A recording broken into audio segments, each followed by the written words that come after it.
I'm going to start. My name is Valerie Wolf. In listening to the testimony today, it all sounds really familiar.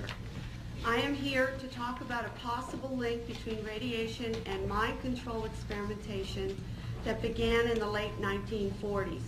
The main reason that mind control research is being mentioned is because people are alleging that they were exposed as children to mind control, radiation, drugs, and chemical experimentation, which were administered by the same doctors who are known to have been involved in conducting both radiation and mind control research. Written documentation has been provided revealing the names of people and the names of research projects in statements from people across the country.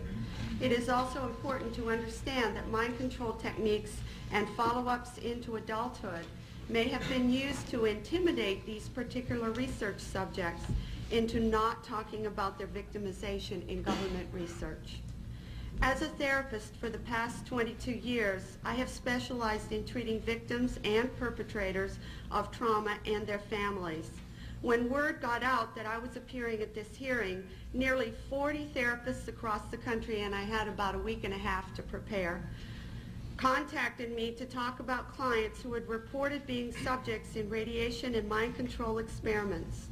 The consistency of people's stories about the purpose of the mind control and pain induction techniques such as electric shock, use of hallucinogens, sensory deprivation, hypnosis, dislocation of limbs, and sexual abuse is remarkable. There is almost nothing published on this aspect of mind control used with children, and these clients come from all over the country having had no contact with each other.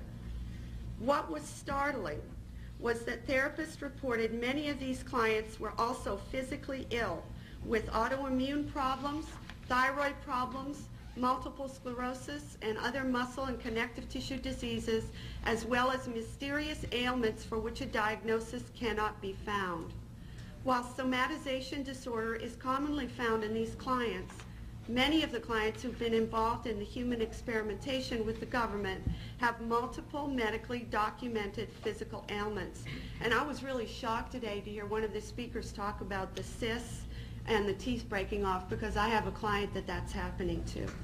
Many people are afraid to tell their doctors their histories as mind control subjects for fear of being considered to be crazy.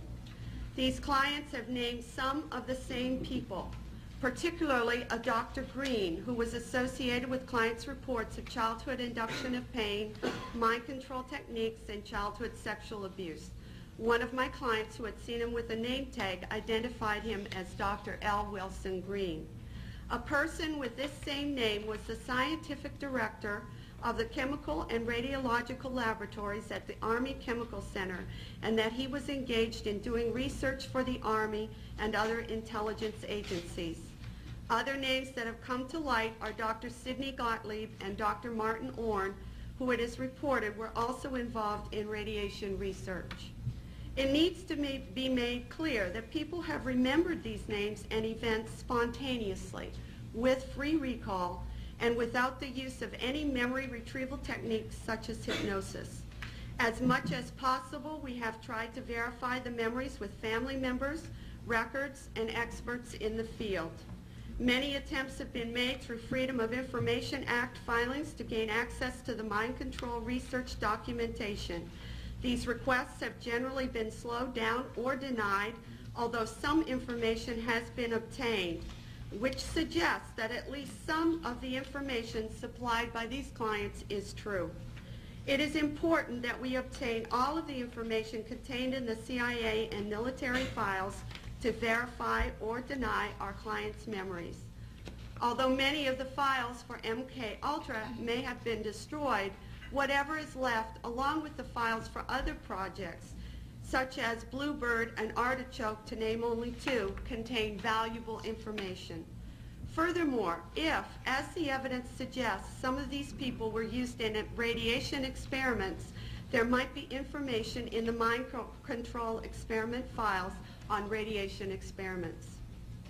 We need this information to help in the rehabilitation and treatment of many people who have severe psychological and medical problems which interfere with their social, emotional, and financial well-being. Finally, I urge you to recommend an investigation into these matters.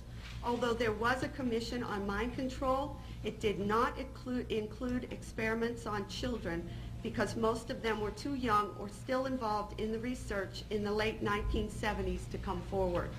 The only way to end the harassment and suffering of these people is to make public what has happened to them in the mind control experiments. Please recommend that there be an investigation and that the files be opened on the mind control experiments as they related to children. Thank you. And